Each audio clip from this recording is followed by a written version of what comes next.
jealousy is like salt. A pinch here and a pinch there is good. Like you want your woman to maybe get a little. It's like it lets you know they care. Just a pinch, but a little too much, and the meal is ruined. So I think there's a very, very small room for jealousy, but unfortunately, so many people go overboard with it, and it becomes toxic.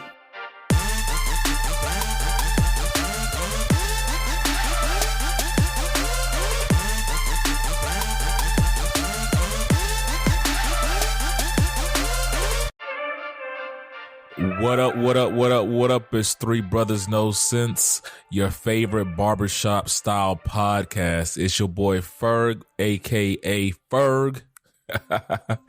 Join my co-host Rozzy and Buff. Fellas, tell them what's on your mind.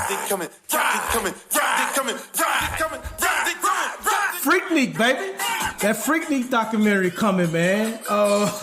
We done let a few weeks pass by. We haven't mentioned it yet, but it's a lot of people that shook. Like I've read headlines where there's some attorneys that's like suing to stop this documentary. Social media, you never know what's real and what's fake, but I've seen screenshots of moms telling their daughters, look, I was young and I was having fun. Okay, so leave me alone. At this point, man, with the hysteria surrounding Freaknik, is it even possible for the documentary even to deliver? Because I feel like we've hyped it up so much that when the documentary finally drops, it's gonna be like, it wasn't that bad. Right. Man, you about to see this grainy 1994 with French rolls.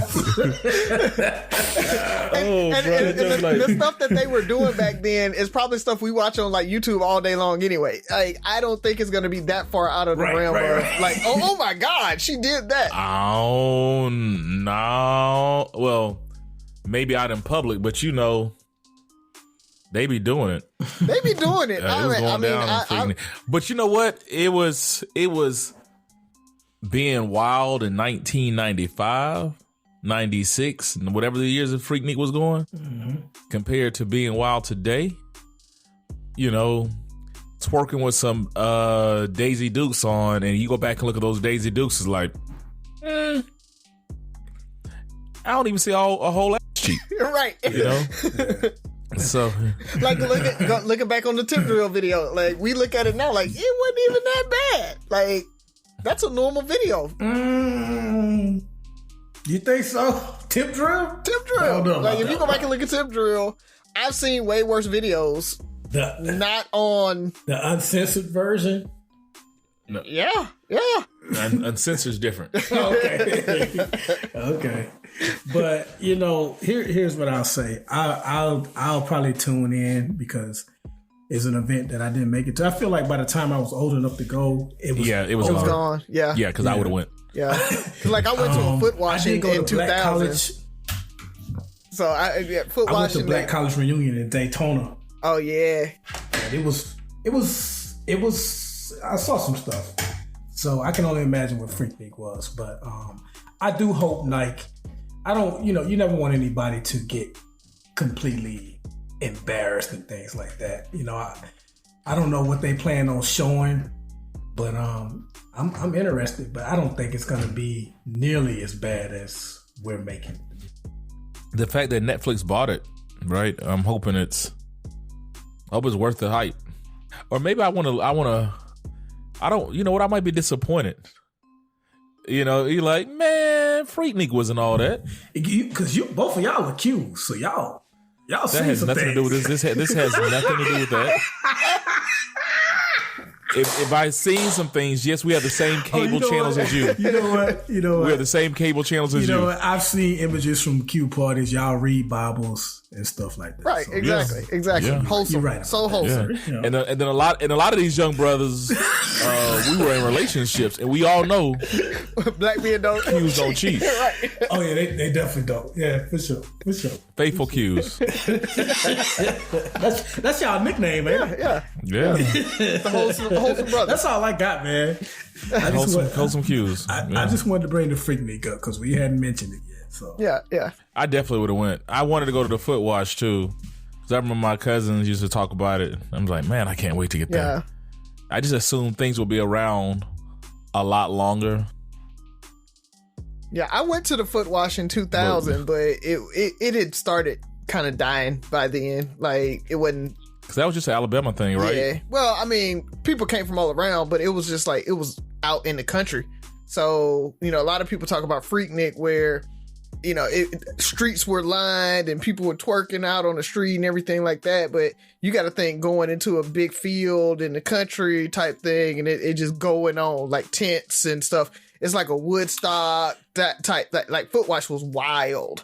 So yeah. And you know, with Freaknik, it's not just women that can potentially be embarrassed. Like, you know, you can see a lot of men with a lot of bad behavior that can be, let's face it, can be quite rapey. Mm-hmm. You know, when you mix alcohol and half naked women. So, like I said, I don't know what they plan on showing, but we'll see. Yeah. Speaking of rapey, y'all president just had to has to pay $5 million. Your former president. Yeah. Your former president. What you call him? Buff 45. Yeah, he had to pay $5 million. Or if you want to say orange emoji, pizza emoji, poo emoji. We can do that too. Say that out loud to yourselves, people. So, but yeah, he had to pay $5 million to E. Jean Carroll for allegedly sexual assaulting her and everything in not a Burger King bathroom, but it was a dressing room. Probably McDonald's. So yeah, probably McDonald's. But and so I don't know if y'all saw the CNN special. That I don't know what CNN was thinking, giving him that special. But he had a town hall there, and they like loaded it with Republicans or whatever. He got some good talking points in or whatever. It was some good fuel for the left. But ultimately, one of his talking points, they asked him about this $5 million settlement, and he started talking greasy about her again. And her lawyers that came out and said, guess what? We about to sue you again for libel. So he's about to go back to court after just giving old girl $5 million. And he's probably going to have to give her some more money because he can't keep his mouth shut and stop talking about stuff. So yeah, that was a fun little time. I was excited. But he's fighting that. He's appealing that ruling. Yeah, he won't be able to appeal that. I mean, he's not going to win the appeal on that. I mean, he did it. The jury found him guilty. Like with an appeal, the thing about it is you're usually you can appeal a criminal case. Appealing a civil case doesn't do a whole lot because it's not like you're going to jail or anything like that. I mean, procedurally, it's not like you could be like, oh well, the evidence was wrong, this, that, and the other. It's like type stuff. So I mean, it's gonna slow it down. He won't have to pay it right now, but I mean, ultimately, he's gonna end up having to pay that. Or the taxpayers. Yeah. The taxpayers might end up doing it if he gets elected again, because with everything that's happening, he is still the front runner for the Republican Party. I just don't get it. You'll never get it. That's just not how it works. Because they just have a motive and they just attract the right people. Speaking of Republicans, any of y'all plan on moving to North Carolina anytime soon? You sure? Why not? I mean, they got a black lieutenant governor. How bad could it be? He pretty much said that the civil rights movement was a communist plot to subvert capitalism and used to subvert free choice and where you to go to school and things like that. So basically, he said so many freedoms were lost during the civil rights movement. So he's pushing back on that. And guess what those comments make him? The front runner for the gubernatorial race for North Carolina. Good old GOP. Don't you love it? Don't you love it? I mean, do we have to... Can there just be a black Republican candidate who just doesn't just be anti-black? Like, can you be black and Republican and not speak against... Buff, you go talk to Tim Scott. You gonna bring him up? I would nominate. I actually gonna bring up the late Colin Powell. Okay, yeah. So much so that they pretty much kind of kicked him when he endorsed Obama. They was like, okay, he's not a Republican, But yeah, I think he was for black people. Tim Scott can make the argument. He definitely has advocated for HBCUs, but because of how he's voted, did Trump, I guess. Because of how he's voted and the support that he did give Trump when Trump was in office, like people only see a Tom in their eyes. That's how they see it.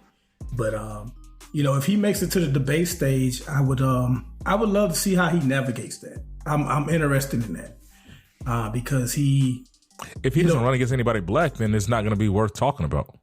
But I think the question, some type of way, the question will be posed to him because they used him. I ain't gonna say used, but he was like the front man for the George Floyd police bill on the Republican side.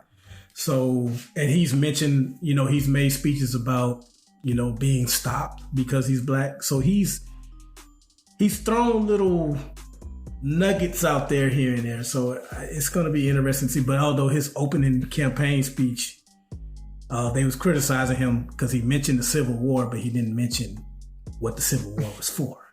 He didn't mention how it was over slavery. It's going to be interesting to see. But it was over states' rights. Yeah, states' rights. To do what? But they'll ask him questions that they won't ask the white candidates, specifically around race and black people, and they'll make him answer it and won't make the white candidates answer it. That's the problem. Yeah. No, because he's like I said, like I told when we had our last guest on, how the media does athletes. They only ask the black athletes when he's a GOP's black friend. Yeah. A lot of senators like him. And will probably endorse him that want to get away from Trump. They're probably going to endorse him. Hey, Mark, tell me. I want to run somebody. Does this sound racist to you? I wonder how many times a day he gets that. Because I'm not a racist.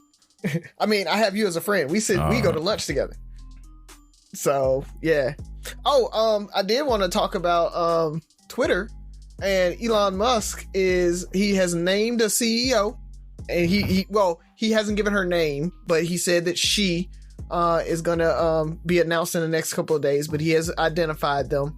And he's going to stay on. This is the weird part. He's going to stay on as the chief technology officer. So anybody who kind of knows corporate hierarchies, chief technology officers usually report to the CEO, which means he'd be working for her.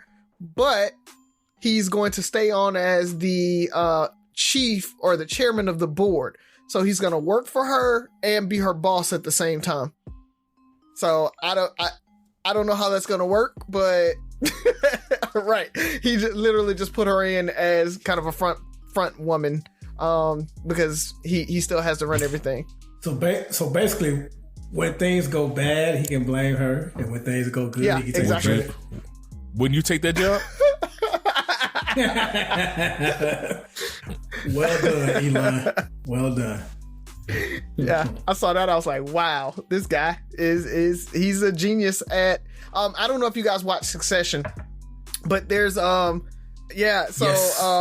his, I can't remember the tall dude. I just know him by Eric from True Blood. But so the Scandinavian dude, it's like a parallel. I think they are spoofing Elon when they use him. So it's kind of cool to watch him and then think about Elon when you're watching it. So if you got listeners, if you don't watch Succession, it's on HBO Max. Really, really good show. Just and I think it's the final season, so you can actually it's 5 seasons. You can catch all the way up and then get the whole story out of it. But it's really, really good. So I want to go back to Trump real quick because he's always interesting. What was his most damning comment during the town hall? Maybe CNN, maybe they're playing smart. I know they got a new CEO who's kind of trying to be more middle ground and stop being so quote unquote anti-Trump or so, one way or the other. Which is funny because CNN's kind of your more middle out of the big three, right? When you think of MSNBC, CNN, and Fox, they are the middle. So to think CNN needs to be more middle is kind of weird. But that's what happens when you push the right so far right that now the middle seems like it's left. Yeah, because I think is he still refusing to commit to? He's refusing to commit to Ukraine aid. Like, so if he's a president, we're not helping Ukraine because Putin's still his boy, and he just said, Putin's a good guy, and he made a mistake. He said he would end, if he is reelected, he would end the Ukraine-Russian war in 24 hours. Now, how? He just said he would sit down with both of them and he would end it. So, I think what you asked is a trick question. He can't say anything, damn it, at least not to his supporters. And I don't see how there can be any independence at this point when it comes to him, because you either like him or you don't. Like, there's no middle ground. So I don't know if he can say anything damning. Like they tried to trap him. Like they was like, in your deposition, you said that you double down on stars can grab women by the vagina. And he was like, yeah, because that's true. They can. He said, whether you like it or not, that's what happens. They asked who do you want to win out of Ukraine and Russia. He wouldn't commit to that. He just said, I want them both to stop. So there's nothing he can really say that's the truest thing Trump has ever said was that he could shoot somebody in the middle of Times Square and not lose any support. And that's 100% facts. He has a cult. Yeah. He doubled down on the stop the steal, all that stuff. Even after that, he called January 6th a great day. Beautiful day. Yeah, a beautiful day. Yeah, that's what it was. So it's to the point now that he when he saw that he didn't lose any support after all this came out, I think he feels like he's untouchable, and unfortunately, he almost is. Credit to the reporter though. Like I don't know if I doubt she really wanted to do this, but she was doing a good job of calling him out on things he was saying. Like, that's not true, Trump. That's not true, Mr. President. No one ever said that, Mr. President. Like, she was jumping right in every time he tried to spread his propaganda. It didn't do any good. So that's why people have been saying CNN shouldn't have had this forum in the first place. But I thought she did a good job in the situation she was in by combating some of the stuff that he was saying, even though it's not going to get through to his supporters. Is he looking at CNN as his next stop? No. And that's the thing. Unless they're going to make a Newsmax own Fox News turn, it was all for nothing. You turned off your core viewers. Trump people are not going to start watching CNN all of a sudden. They watch this event, yes, but they're not going to become CNN fans all of a sudden unless you decide to make that hard right turn. So it really was for nothing, other than unless you plan on making that turn. If not, then what did you do it for? What did you have the platform ratings for? Ratings. That's really what it comes down to. They got a bunch of people watching that night. Trump's a draw. Because he's beefing with Fox. He's beefing with Fox News. So I feel like they're going to stick to their guns. They're not going to back down. Does he need an outlet? How does he proceed if he doesn't have CNN or Fox News? I mean, his word to get out there. He still benefits from being on television because television still, even though their reach has been cut into by social media and different platforms, I think overall television still has the largest reach. And so while Fox News doesn't 100% ride with him, they still rock with him enough to get a lot of his lies and message out there. OWN does the same thing. Newsmax does the same thing. Plus his social media platform that he started. And plus liberals. Liberals, they do this thing where they are so outraged at the thing he said and then they repeat it over and over, being outraged. But what it's doing is just getting it out there to the masses. Yep. Let's move on. I'm over the orange pizza. Cool. Let's go ahead and jump. Where's Sophie, young Razi? Yeah, she's downstairs. Let me go grab her. My dad works in B2B marketing. He came by my school for career day and said he was a big ROAS man. Then he told everyone how much he loved calculating his return on ad spend. My friends still laugh at me to this day. Not everyone gets B2B, but with LinkedIn, you'll be able to reach people who do. Get a $100 credit on your next ad campaign. Go to linkedin.com/results to claim your credit. That's linkedin.com/results. Terms and conditions apply. LinkedIn, the place to be, to be. Building a portfolio with Fidelity Basket Portfolios is kind of like making a sandwich. It's as simple as picking your stocks and ETFs, sort of like your meats and other toppings, and managing it as one big, juicy investment. Now that's pretty good. Learn more at fidelity.com/baskets. Investing involves risk, including risk of loss. Fidelity Brokerage Services, LLC. Member NYSE SIPC. Good afternoon or good evening, Sophia. Good evening. How's your day going? Going amazing. You need to work on your evil laugh. Work on your evil laugh.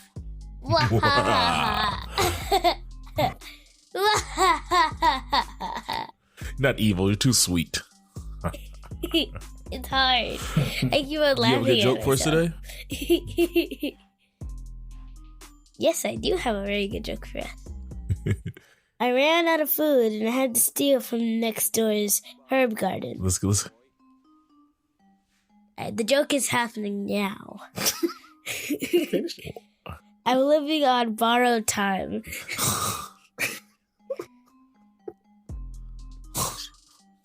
It's amazing.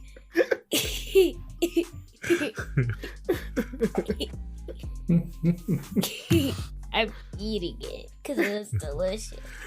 I don't know, Sophie. No, it was delicious. It was a The delicious. jury's out on that one. Goodbye. She wasn't prepared. Oh, man. She just the first one she found, she's like, "Yep, that one." Yeah, we got to get on her for that. Procrastination. Well, welcome back. Three Brothers No Sense, your favorite barbershop style podcast. We're at the question point, and you know what that means. When you hear the questions, we hear the questions. So let's jump into it. Who's up first? It's me or Rozzy. Rozzy went last. No, Rozzy didn't get a question. yeah, Rozzy, let him you're go up. first. Yeah, I didn't get a question last week. All right, cool. So I was watching TikTok and a video came across my thread, and it was talking about that guy or girls can't flirt, or they shouldn't flirt because it's different for a guy to flirt and a girl to flirt. And you know how people always say, I'm a flirt, and guys feel like it's no big deal. But the guy was saying that women shouldn't flirt. And so I just wanted you guys' opinions on, should women flirt, or is it different, a guy flirting versus a girl flirting, especially if you're in a relationship and you're just kind of a flirt? Okay. I believe in equality. You know, what's good for the goose is good for the gander. However, it's different. It's definitely different. And I mean, it's a simple fact that, you know, guys flirt with I'm not going to say flirt with intention, because I'm a flirt still. I flirt, you know, but I can flirt with 100 chicks and strike out 100 times. Does he flirt 100 times? 98 of them niggas gonna try to give her the meat. Like, guys respond differently. It's just, you know, and that's just the way it is, you know. I could try my darndest to do harm. I could have all the wrong intention and still strike out. She can walk out 10 minutes later, she's good. A woman's never gonna have any problem getting the attention. Not the attention she wants, but the attention. I don't know.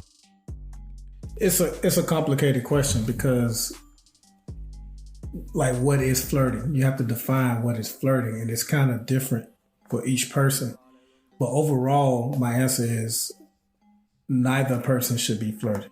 Men shouldn't flirt. Women shouldn't flirt. If you're in a relationship, what Ferg said is correct. Men respond differently. Like, we've heard the joke. I quote Chris Rock all the time, but like Chris Rock said, By the time women turn 12, men are trying to give them dick for the rest of their life. For men, if a woman just says hello the right way, we like, oh, it's my lucky day. I think she's trying to smash. You know what I'm saying? So, like, women don't even have to do much for it to be considered flirting because, men, like, by and large, men are just wired different. As a matter of fact, women don't even have to flirt.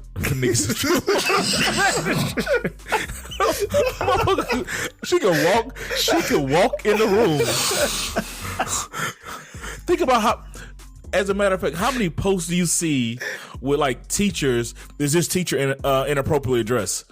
Because the world has already sexualized her. You know, how many videos do you get like, is this teacher, is he inappropriately dressed? You know, is this little boy too dressed too sexual? Like, it takes a lot for a guy to be like overtly sexual. Like, we pretty much have to, like we pretty much have to go out there in the raw to be sexualized. You know, so continue, bro. My bad. But so I'll just say the reason why I say neither should flirt, because I mean, like, how do I want to put this? I don't believe either party should flirt, because you never know what it can lead to, and like, no matter how disciplined you are or how disciplined you think you are, it's just not a good look. But then again, like, what is flirting? Is flirting like telling a funny joke to a woman, or complimenting her, or just, having a conversation with her? Like, people have such a wide range of what flirting could be considered. Like, we all are in relationships or have been in relationships. We pretty much know if another woman laughs at your joke too hard, too many times, your wife will be like, you ain't that goddamn funny. What the fuck she laughing at? You know what I'm saying? So, yeah. It's just not good. And because by and large it's uncharacteristic I think it's uncharacteristic for a woman, because most women know that, like you say, for men gonna take you up on that offer. Most women ain't gonna pay you no attention. That doesn't make it right or wrong. That's why I say neither should do it. But 9 times out of 10, women are gonna get a much different reaction from men. I think of Aisha Curry, and she wasn't asking to flirt, but I think that need for attention for people still holds true. As much attention as I give my wife, I think at the end of the day, she feels good knowing that other guys still find her attractive. Like we go out. It's funny because we'll go out, and there's so many times we'll go out to like a bruh party or a function with people, and I might know 80% of the bruhs there. And if I walk off for a sec, we were at our founders banquet a few months ago, and they didn't know she was with me. They just saw her standing around looking good. Bruhs pounce. Like, they just, because, and for her, I ain't run up on her because I knew what was going on, but she handled it. My husband's over there, he's Ferg. You don't know him. I was like, your cat. But at the same time, knowing that she still got it makes her feel good. Like, baby, I told you looking good when you went out. And I think people still want that. And so I understand there's sometimes a natural urge to flirt just because you're like, this person likes my attention, or I want their attention, but it's just good to know I can carry their attention. Now, the thing about it is your intention after that is the big question, and how long you carry it. Like, do you become addicted to that? And why do you need it? There's certain things I feel like we need that might not necessarily always be healthy if we don't handle it properly. Versus guys, like, I'm not you, Buff, but I don't go to a bar and chicks just look at me and like, that's a handsome brother, and offer to buy me a drink. So I've been with my wife for 13 years. I still like to be, and I'm just speaking from truthfully, like, I still like to be reminded that I still got it. Like, if I go out and we're just hanging out, and I never try to talk to any woman like that. We've had this conversation before, one-on-one, or try to leave or do anything like that. But like, if we're in a group of women and we're just all talking and stuff like that, I could tell who's feeling my energy. I could tell that, like, okay, they're feeling the Ferg. Like, okay, I'm the life of the party. I'm carrying the conversations right now. These two chicks are trying to fight for my attention and stuff like that. It makes me feel good. Now, the thing about it is, it's a running joke because I'll leave like somewhere in the middle, and the brother's like, dog, old girl over here looking for you. I'm like, I'm at home. Like, you know, I'm just different. That's my situation. But I think at the end of the day, still knowing you got it, or that you're sought after or attractive, you know, it helps. It's not good that you need it, but at the end of the day, it's still, you know, is a human urge. It took me a long time to come around on that, because y'all remember I kind of was against Aisha Curry when we did a question surrounding that.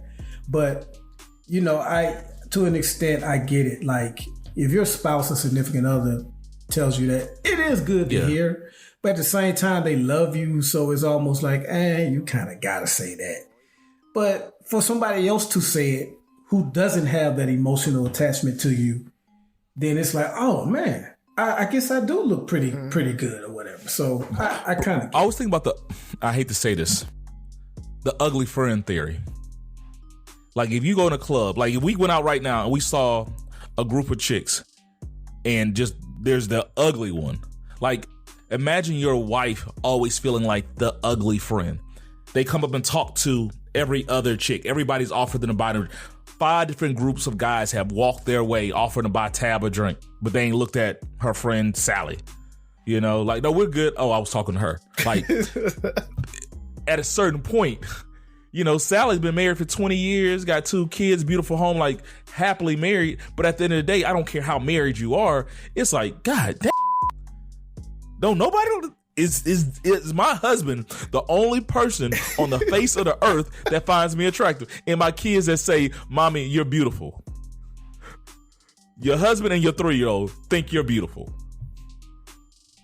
I don't care how old, how loved, how confident you are. You want more than that. You know, that's why when they go out, ladies can literally go out with some jogging pants and a white beater and go to the club. But they want to look a certain way. They want that attention. That's their subtle way of flirting. You know, they're going to accentuate, if they got an ass, they're going to accentuate that. If they have a nice chest, they're going to accentuate that because they want that attention. You know, and that's their way. They might not verbally say it or whatever the case may be, but they might flirt with the world. You know, to me, almost Byron, like when you were talking about Tab's bathing suits when she was going on girl trips, like it's, you know, you've kept yourself up. I want you to look nice. I want you to feel good about yourself. But like, why would you think you should? Why would you want to wear that? Like, why would you want to wear this thong bikini and stuff like that? Especially if you ain't with me. Like, well, it's just gonna be him and the girls. Like, explain the rationale behind this thong bikini that you want to wear? Like, I don't get it. You know. But at the end of the day, you still want to go to the beach and look nice and not have the one piece with the little skirt and, you know, the little frill skirt and stuff like that, and not even a sarong. Like, I'm talking about the little like 8-year-old bathing suit type stuff. Like, you still want to look nice because you still want people to at least admire that you acknowledge that you look good. Yeah, you know. I agree with you guys. It's different. It is definitely different, right? Guy flirting, like y'all said, a guy flirting, shoot 99 shots, make 2. Right, versus a woman, she's Steph Curry's of the world. She shoot 100 shots, she making 97 of them. But I based on it being different, doesn't mean that they shouldn't be able to. Because I'm not even on the whole like they want attention thing. Like, I flirt because, you know, I want a little milk in my coffee instead of cream. Like, you know, I want that extra set of fries for free. Like, I'm that guy I'm flirting just to see what I can get out of the situation, right? Can I get this discount? You know, whatever. Because you want to see if you got it. Well, not just because that. No, it's just I like free stuff. But, you know, I think women are like, I think it's okay for them to flirt like that too. Like you said, I think it comes down to them flirting and what they want after that. What they want, you know, or what their intentions are after that. If they just flirting so that they don't have to pay for parking, or if they just flirting so they can sneak in this club or whatever, and without having to pay that cover, I think that's fine. I mean, it's one of those things that, yes, the guy is probably going to think that she wants him or whatever, but if your lady can handle hers, if she can, get that free drink, I think it comes down to that same question that we asked about, can your lady take a free drink, right?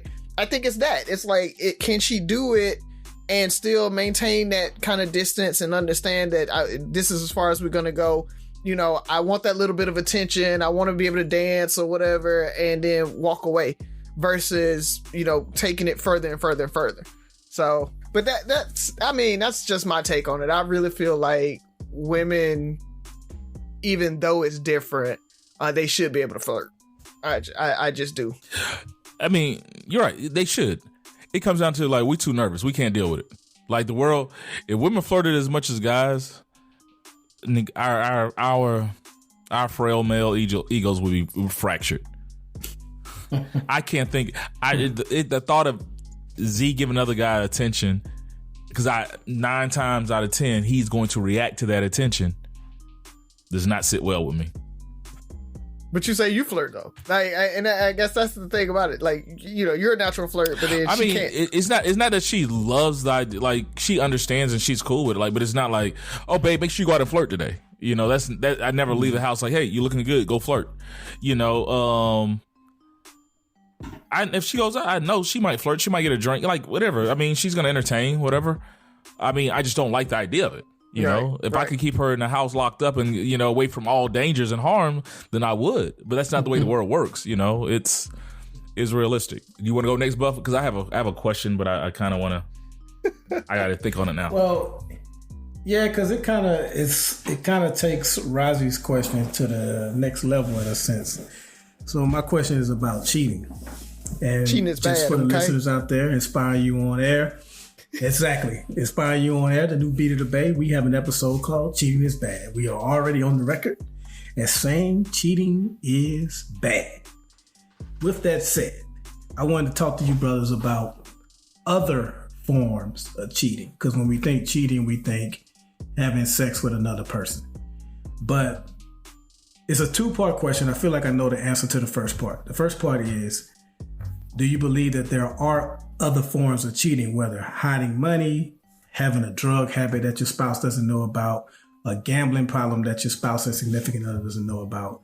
Is there such thing as another form of cheating? And if you agree with that, is it or can it be just as bad as traditional cheating, which is, like we say, sex with another person? Or is sex with another person always the worst form of cheating? Yeah. All right, I'll go first. So I don't know if, yes, there's other forms of cheating, or infidelity or problems in your marriage, right? Or in your relationship. So, yes, like you mentioned, all those other things. If there's, truthfully, it comes down to anything that you feel like you need to hide from your significant other, is cheating, right? If it's drug addiction, if it's a gambling problem, if it's, a work wife, work husband, text that, whatever, it's that. It's anything that you feel like if you ever got a text and then deleted it so that your wife couldn't see it, you cheating, bruh. Like, it is what it is. You might not be full on cheating, but you're cheating. And ultimately, I think there's levels to cheating, right? It is, so when you say, can there be something more detrimental than sleeping with somebody else? I think so, because it really depends on how much trust or faith that person has in you to do that. Like, really, how much more devastating would that gambling addiction, or you took the life savings and put it on the pony at, the Kentucky Derby, and now we can't get our house that we've been saving up for because you did that. Is that worse than me finding you somebody in the bed with somebody when we haven't had sex in 5 months and we've been having problems? I'm not surprised about that, but I'm surprised about you spending my money. So I really feel like, yes, it can be something worse than sleeping with somebody else, depending on the situation that you're having with your spouse.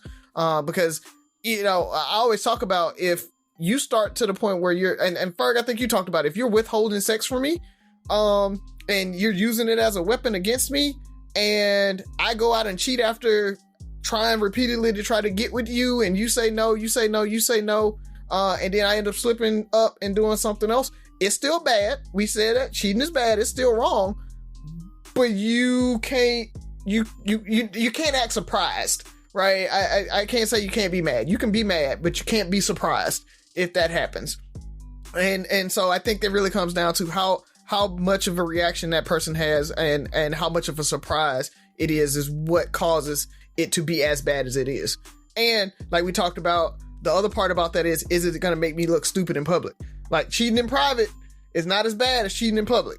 And so I think that's the other part about it. If it's something where we've been talking about getting that house and I got everybody and we've been going there, here, and then you lost the down payment while we were talking about it, and I've been telling my girls about how we about to move into this house, and now we can't get it.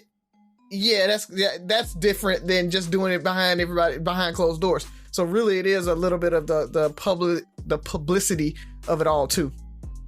Agreed with everything. Byron, you gave me something to think about, because now I'm redefining or potentially redefining my definition of cheating. Right? So my initial thought when you first posed a question before you went into detail, well, yeah, there's multiple forms of cheating, because some people, like, if you have sex with somebody, it's cheating. And my definition of cheating is always anything you wouldn't want the other person to do. It's just that simple, you know. And that still stands, but now when I think about it, it's that cheating is being unfaithful or breaking trust. And I don't know if cheating's still the right word, but if we're using that as a thought process, it's you have an addiction that you're not telling somebody about. If you're gambling, if you have a problem that you're withholding from your spouse or your significant other, yeah, that can be, I guess, considered cheating if we're using that breaking the trust. If cheating now becomes you broke the trust, or you're essentially lying to your partner, then yeah. And I never thought about it like that, because I always thought that with your second part of the question, where are there things that can be just as bad or worse as having sex outside of that relationship? Yeah, because I always feel like in our household, we talk about anything that withholds happiness intentionally. So if you're just mean spirited, like if you're just, because I hate when people are like, well, you just know who I am. That's not an excuse. Like, if you keep belittling this person, if you keep ragging them and nagging them at, but, well, I was like this when you got with me. Yeah, but I just assumed that over time that you would love me and that you wouldn't talk down to me and stuff like that. So if you just keep talking down to me and I'm telling you I can't take that, and you don't care, or you snap, or you're violent, or whatever those things are, if you're not giving me the time I need, they could be just as detrimental to the marriage. We could both be faithful, but I'm like, I can work 60, 70 hours a week. And like, baby, I don't care about how much money. I just need you here with me. And I'm putting the money over you. Like we can downsize. We can buy another house.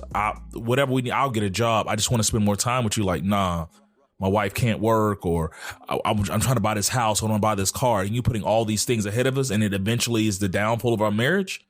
Yeah, it's just as bad. You're cheating with your not job. Listening to me. You don't care. Yeah, but you're putting whatever. We talked about withholding sex. Like, you don't have sex with me, and now I'm the bad guy for cheating or stepping out. It's like, you showed me. I've done everything I could, or I knew how, to try to implement a sexual relationship, a intimate relationship. Let's not make it all about an intimate relationship. Then, that's just as bad. The work husband, the guy that listens to you and, fixes your coffee and all that stuff. You're having this mental or emotional connection with somebody. That's just as bad. cheating. And I think it's tough. I'll go there. No, I mean, because the thing about it is, if she has this emotional this truly emotional connection to this guy, to the point where it's almost a relationship without the sex. Is that cheating though? So if it was a female friend doing that exact same thing, and they listen to me, they know me, I enjoy spending time with them. It's not sexual, whatever. Why is it cheating? Because it's a guy. Because he wants to smash. I don't care if it's. What I'm saying is, if you have this work wife, like Portia's my homie, like that ain't no. That's my homie. Like I talk to her about a lot of stuff. Same stuff I talk to you guys about. She listens to me. There's things like, but it ain't no cheating. What I'm saying is, but Bill at the office who you can't wait to. If you let's take that. If you and Portia worked in the same office, in everybody else's eyes, Portia would be your work wife. Portia would bring you stuff if you feeling down. She'd bring you some food or whatever. She'd bring you some leftovers that she made the night before because she'd be like, yo, I got too much of this or whatever. And it's not sexual because y'all are homies. Like, what makes a work wife or work husband cheating? Like, at what point does it become cheating? Is it only because they are work together? If your wife doesn't see it as sexual or anything like that? That's what I mean by is it. Like, it could be that it is cheating. I mean, I'm not saying it's not, but if they start getting emotionally invested, I see what's the difference in that and a friend? I see a difference in a friendship and the work. Like, I think there's almost like a relationship. It's like we're talking about people, not the friendship. It's like it's a real relationship. So where are you going for lunch? Like, it's almost the way Portia. The difference. If me and Portia work together, and she would say, "Nigga, you trying to go get some to eat?"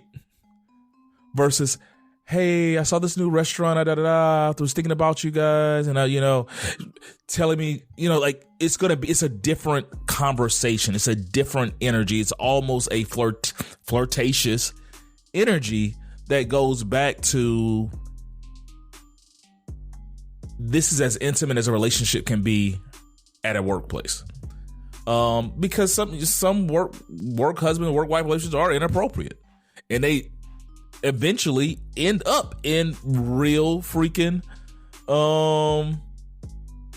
situations. Me and Portia worked together for 20 years. Ain't nothing happening. Like there's people that are just friends, and there's people that there's this connection with. And Rising, you worked in an office. You've seen the work relationship, the work wife, and people are like, I wonder if he's like you look at them and you question. Yeah. It almost looks inappropriate. It's like, man, my wife can be around him like that. Yeah, but if they saw me and Portia, the arms on the shoulders, the rubs, yeah. Okay, all right. So yeah, so that's what I mean. So like, I don't even. That's the work wife work. Like they would be sitting there like, I don't even see how they get along. Like I didn't even know they liked each other. Like that would be the difference. It's a different type energy. Now I know I'm a little different because I probably have more female friends than the average guy. I mean, and it was hard for Z even in the beginning to kind of understand that, but people like Jacelyn and Portia and Alexis and all these people that she's gotten to know better over the years that have dated my friends, married my friends, like we've been in there with, like, these are the things that it took a time to get, but I'm a little different, so I'm outlier on this. So Buff, what you got? Man, y'all damn near covered everything, man, to be honest. Yes, there are other forms of cheating, but I think it's like so I like what Rozzy said. He said anything you have to hide from your spouse is cheating, and I agree with that probably 99%. But I do think there are some things that you can be embarrassed enough about to where it's going to take you some time to admit it to your wife. You lose your job. No fault of your own, you lose your job, especially for men, especially men who feel like their job is to provide. You lose your job, that may not be something you are just not excited, but just readily or ready to tell your spouse about. Hell, some men may even try to grind and find another job before they tell first, before they even let her know. Yeah. So I think things like that isn't necessarily, it's wrong. I still want to put that out there. It's wrong, but I get it because embarrassing things are not always easy to admit. But I say 99% because most of the time, Rozzy, you're right. If you have to hide it from your spouse, more than likely, it's probably cheating. So, and like, I think the difference. When I ask this question, I was gonna say, I think the difference is if it's a single instance of something that you're like, okay, like you say, it's embarrassing. I don't want to tell them. I'm not continually doing it, and I'm gonna kind of work up the nerve to do it or whatever. That's not cheating because you're not actively continuing to do it versus like we talked about the addiction, the things that you're continually doing. I think that's where you kind of find that. But I guess if it's a one-off and you slipped into some nanny, that's still cheating. You cheated.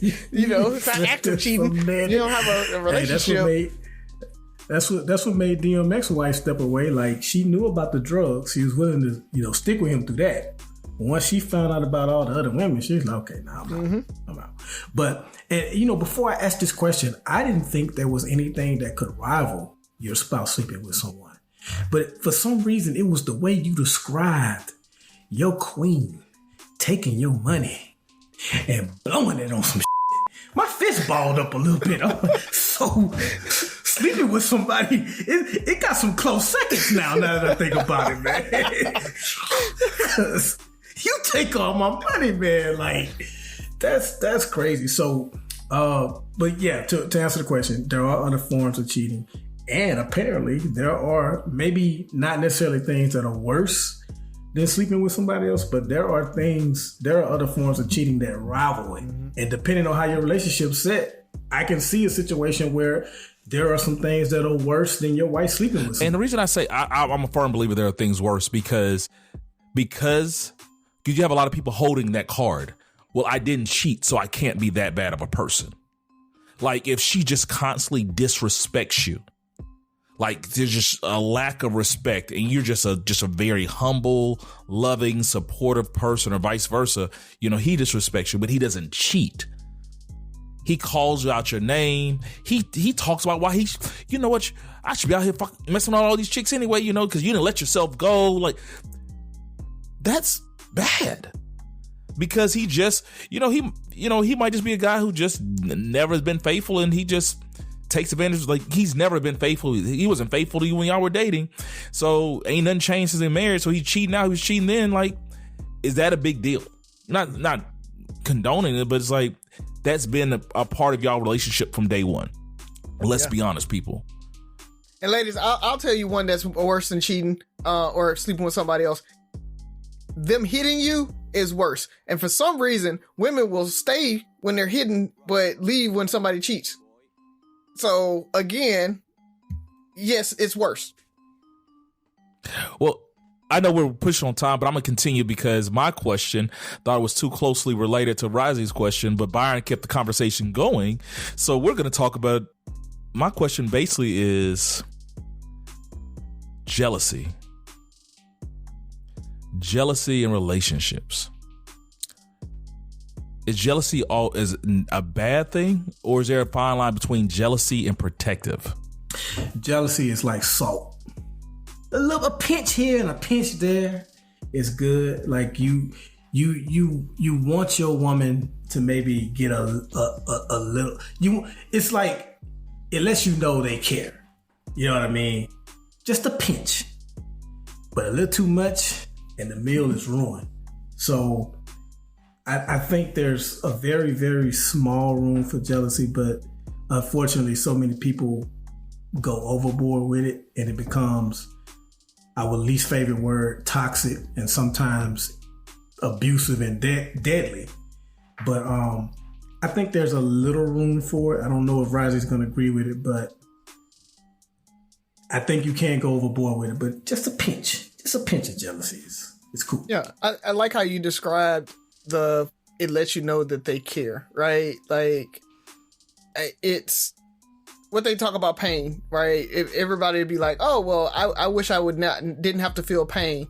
But pain keeps you safe. Pain is the reason why you take your hand off of that hot stove. Pain is the reason why you do certain things, right? Yeah. And I think it's the same thing with jealousy. It's like, if you don't care at all, you're not jealous for that, whatever that is, that relationship or whatever, or even, keeping up with the Joneses. Like, you got to think, we talk about that healthy rivalry that we have. That's a little bit of jealousy there, right? It's like, if you get that raise, I'm like, oh, what you mean you got a raise? I need to go get a raise too. That's that pinch of salt you talk about, Byron. Like, I think there has to be that level there, or you won't keep pushing yourself, right? So you're constantly comparing yourself to other people, and I mean, the thing is, you want that jealousy not to turn to envy, right? You don't want it to grow to the point where you are truly jealous and envious of that person and mad because they have and you don't, right? Or they in like in a relationship, right? Like, she's getting all that attention and I don't like that, right? Or he's getting all that attention and I don't like that. If that's my homeboy. Like you said, the ugly friend thing where my friend gets all the attention and I'm jealous of her and I'm mad at her, right? It becomes that toxic thing and all of that. So I think you have to hold each other or find a rival. I talk about it all the time in my sales coaching with my guys. I'm like, find somebody that's doing a little bit better than you and say, that's my rival now. Like, I used to, when I used to onboard new salespeople, I say, look left, look right, pick somebody that you think that's going to be your rival, and y'all two become rivals. That's a big trope in anime, Naruto and Sasuke. It's always that rival that we're pushing each other to get better. When you get better, I got to get better. You get better, I got to get better. And it's a healthy rivalry. So I think that little bit of jealousy is good. And if it gets too much and turns into that envious, like, I hate that person, that's when it becomes an issue. Well, that's actually great advice. I mean, I'm in sales and I definitely have always motivated myself. But I never had a rival. Like, I've never had that. So I will try that moving forward. I was thinking about in relationships because I forgot what I was reading, or I was watching I think I was watching a TikTok video, and it was just like this chick, and she was just snapping. Like, she was that jealous, controlling type person where, your man can't do this, he can't do that, he can't do, like, so it comes out in your personality. Every guy you date, you're going through his phone, he can't have any friends, he can't, like, everything is just, and it's not because you love Byron so much, it's you were this way when you met Byron last week, and all of a sudden, now that y'all together, this is the list of things, his do's and don'ts for you. But you were the same way with Rozzy.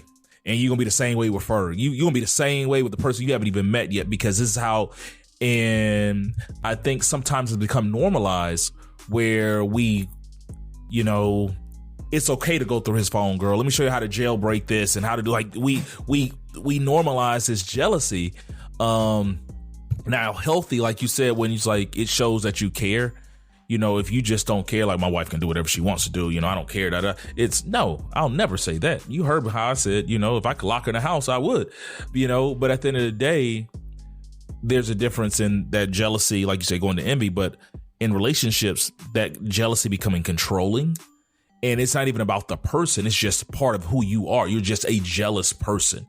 You're a controlling person. It's the only way you know how to operate in that relationship is to try to control because you're jealous. Like, you can't have any friends. Like, who was that you were talking to? Like, that's my mama. Put her on the phone. Like those type things versus, that for me, that's more insecurity than it is anything else, because you don't even have anything to be jealous about yet. You're insecure that maybe there is something for you to be jealous about. And so you're going to look through the phone to find something to be jealous about. So, or sometimes they will, if they're clingy, and they want a whole bunch of attention, So they'll get jealous at you play the video game all the time. You don't give me any time, man. You know, that type of thing. Ike. That's how they sound. Yeah.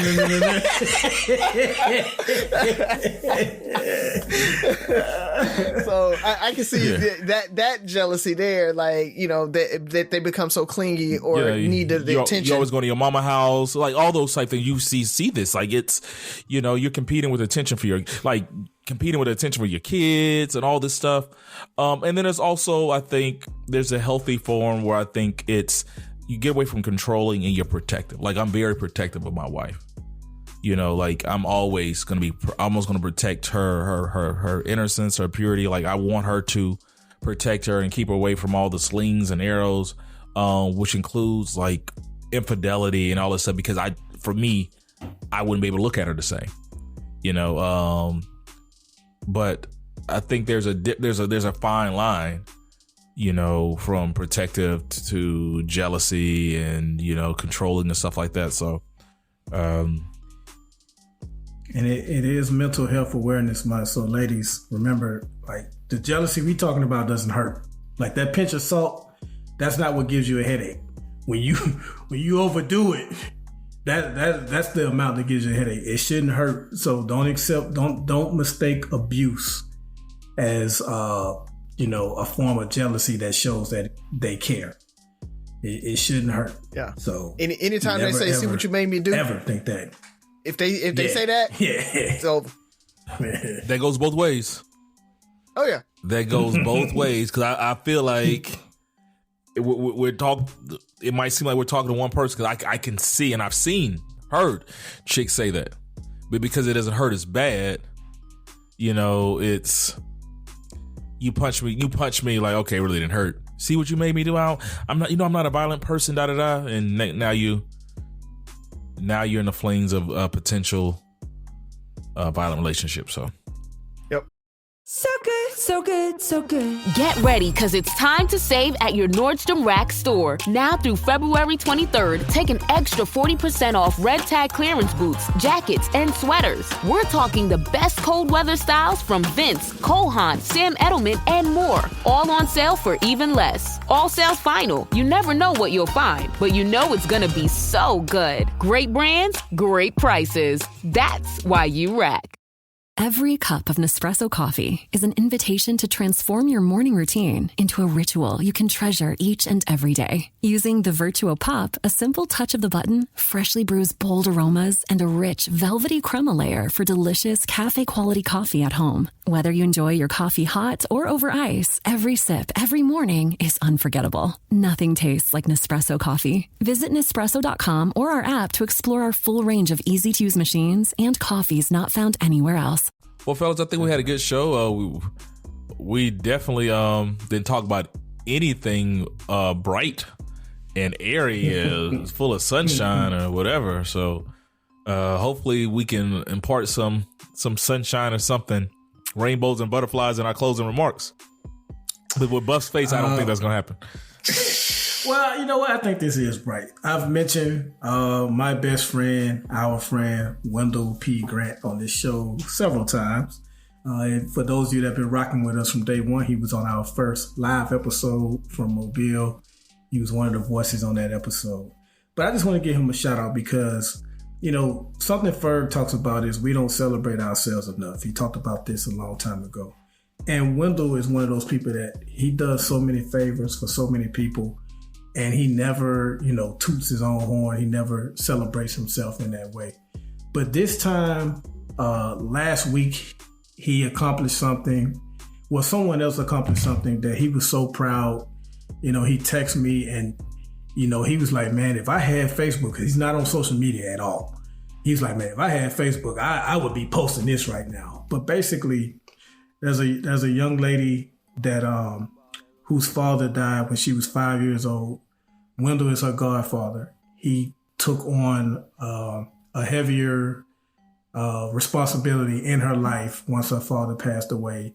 Made sure she had everything she needed, you know, encouraged her to do well in school.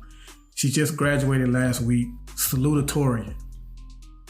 And she told him she could not have done it without his encouragement, without his help, without his positivity and being in her life.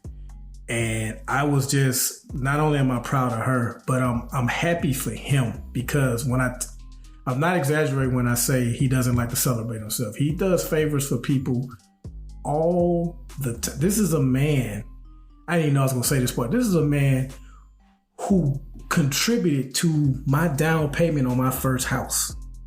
That's the type of friend I'm talking about right there.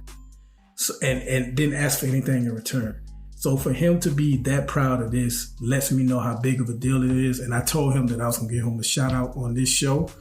So Cuddy Calhoun, that's what we call him. But Wendell Grant, man, great job. Great job of being a positive influence in a young black girl's life. And hopefully she goes on to do big things. But big bro, you did your part, man. And just great job. Good job on doing that. And congratulations to her and everything that she is going to become. That was awesome, bro. Wendell is a great guy. I mean, he's your favorite friend's favorite friend. You know, if you don't like Wendell, then you got to take a good cussing out. But outside of that, yeah. As we've said, he's been best man 3 different times. That lets you know how many people think he's a great friend. So, Razi, is on you. Yeah, man, Wendell is definitely a great friend, bro. I want to shout out Dakota White. If you guys haven't heard about her, she is a young black girl, 7 years old, that just broke the junior Olympic world record. So she is officially the fastest kid alive, like on Superbad. So shout out to her. Wanted to bring up a little brightness. And I also want to shout out to Grand Rapids, Michigan. They found a handgun in a 3rd grader's backpack, and they did something about it. They're not sitting around and waiting for anybody to make laws and stuff like this. They banned those backpacks. You cannot have a book bag until the end of the year at the elementary schools in Grand Rapids, Michigan, because, backpacks are the problem. Shouldn't have backpacks, and then we won't have these guns with problems. With problem guns. Backpacks don't kill people. People with backpacks kill.